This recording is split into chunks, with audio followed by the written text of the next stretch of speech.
Olá, seja bem-vindo ao meu canal. Meu nome é Ângela Natel e vamos para a leitura da semana. E que leitura! Quem está feliz com Nosferatu, quem adora vampiros, quem acha que Bram Stoker inovou, precisa saber que não inovou. Precisa saber que Nosferatu, que né, Drácula de Bram Stoker não são novidades e que o que vem antes é fantástico. E eu estou falando de Carmila. Sim, eu estou falando dessa obra. E olha só, é uma obra precursora da temática de vampiros, considerada por muitos críticos como a melhor do século XIX, pela maneira como trabalha o suspense e o erotismo. Foi a partir da personagem de Le Fanu que Drácula de Bram Stoker recebeu suas primeiras e principais características. Sim, Carmila que inspira Bram Stoker. A vampira de Karnstein se torna o motivo dos horrores e depois do desejo profundo de Laura, uma jovem que vive somente na companhia do pai em um castelo isolado do leste europeu. Sim, essa edição especial aqui traz Carmila, a primeira vampira da história. E também traz a história O Vampiro, que seria a primeira história de vampiro já escrita. Então, Carmila é o que deu início às histórias de vampiros, tá? E é uma narrativa queer, sim, é uma narrativa lésbica, né? A Carmila, ela é alvo das paixões de Laura, que a encontra, né? E que acaba controlando Laura posteriormente, né? Numa relação é, extremamente forte do desejo e também do poder, tá? E essa obra, ela também tem influências mais antigas, mas mesmo sendo influências, não são influências que tenham vampiros, tá? Porque ela é original, ela começa aqui a primeira vampira de fato da história. Uma das influências dessa obra é o poema Christabel, do Samuel Taylor Coleridge, que era um romântico inglês, né, um poeta romântico, e que ele vai basicamente falar sobre duas figuras femininas, né, figuras também de com uma figura sobrenatural, né? É uma figura sobrenatural que é encontrada por Christabel, né? Por essa personagem e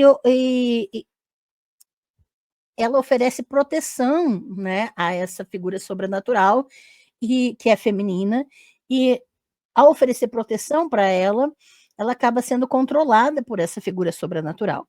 Então não é um vampiro, então, é uma inspiração para a criação de Carmila, que é vampiresca, mas não se trata aqui nesse poema, é um poema inacabado, né, do Coleridge, e que vai, de certa forma, trabalhar com a noção de uma noção lésbica, mas também uma noção de poder e controle, paixão e desejo, né?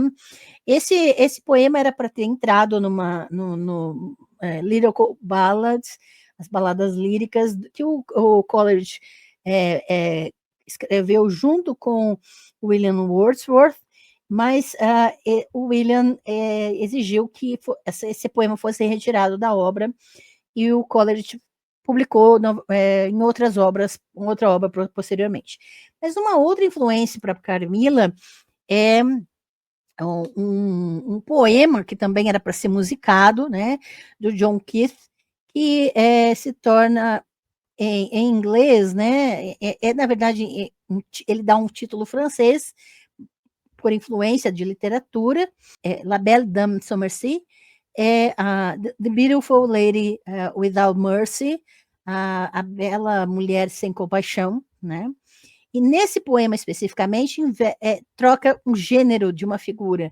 Então seria um encontro de um cavaleiro com uma fada, e que de certa forma tem a ideia de que o cavaleiro quer proteger aquela figura mitológica, aquela figura sobrenatural, mas aquela fada leva esse cavaleiro para uma caverna e começa a sugar a energia dele, sugar as forças dele, sugar a energia vital dele, leva para depressão e coisas assim.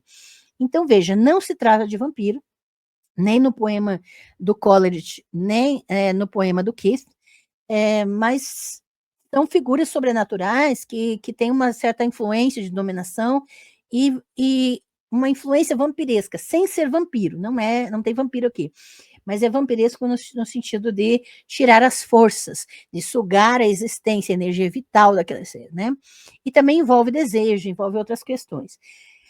Mas essas duas obras, elas vão influenciar, de alguma maneira, a caracterização de Carmila, porque Carmila é uma vampira, né, que é encontrada por Laura e que vai ser crucial nessa relação homoerótica, homossexual e também uma relação de poder muito forte, né?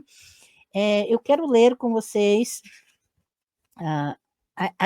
um texto anterior à obra aqui, Vampiros, a Essência do Gótico, que eu gostei muito dessa edição, que ela tem textos extras, tem mais trabalhos, e uma introdução a Carmila, tá?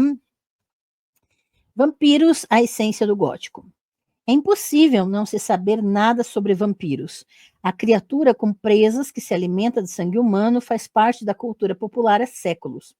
Originária na Europa, segundo folcloristas, a crença nos vampiros era difundida também por toda a Ásia, mas constitui uma lenda principalmente eslava e húngara. Os relatos se multiplicaram na Hungria entre 1730 e 1735. Fica aqui só um registro. A obra Carmila é de 1872 e a obra de Bram Stoker é de 1897. Pouquíssimo tempo depois, tá?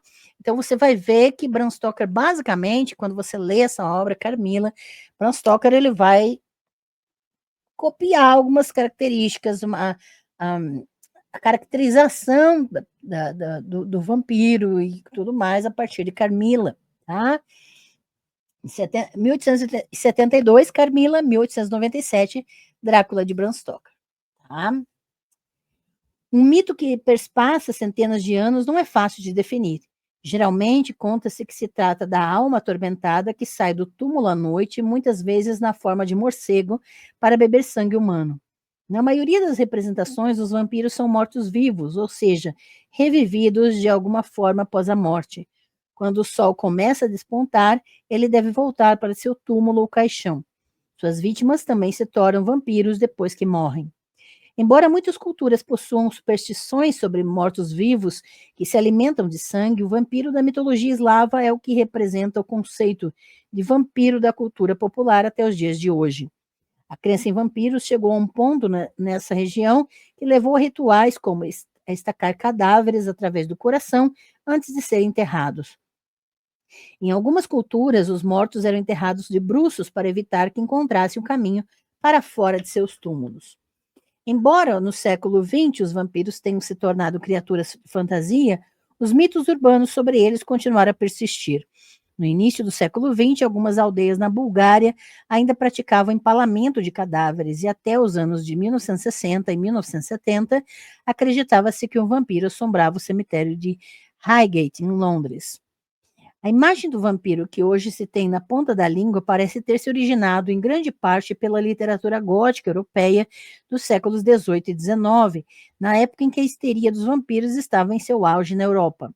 Figuras vampíricas apareceram no poema do século XVIII, como o poema Der Vampir, de Heinrich August Ossenfelder, de 1748, sobre um narrador aparentemente vampírico que seduz uma donzela inocente. Mais poemas de vampiros começaram a aparecer na Inglaterra na virada do século XIX, como o de John Sagg, de Vampire, 1810, e de Lloyd Byron, de Dior, 1813. Acredita-se que a primeira história de vampiros em prosa publicada em inglês seja de John Polidori, o Vampiro, 1819, sobre um misterioso aristocrata chamado Lord Ruthven, que seduz mulheres jovens apenas para drenar o sangue delas e desaparecer.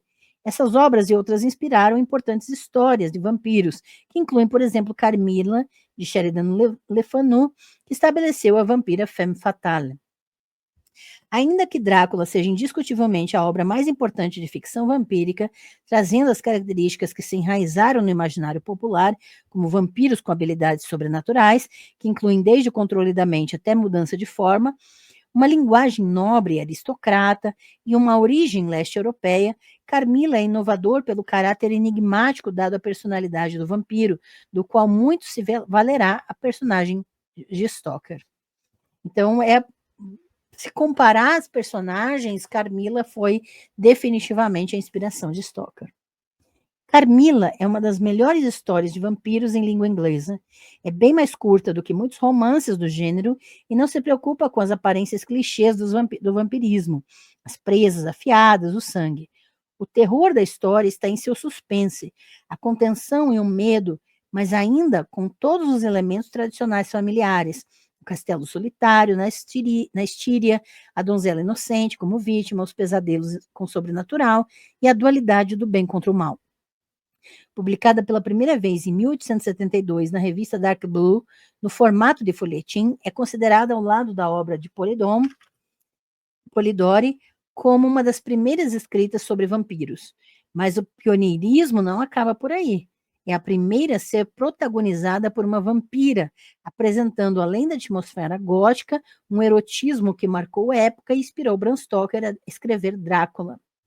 Assim como os outros, tem como base a rica tradição folclórica do leste europeu e rapidamente tornou-se uma das novelas góticas mais populares do século XIX.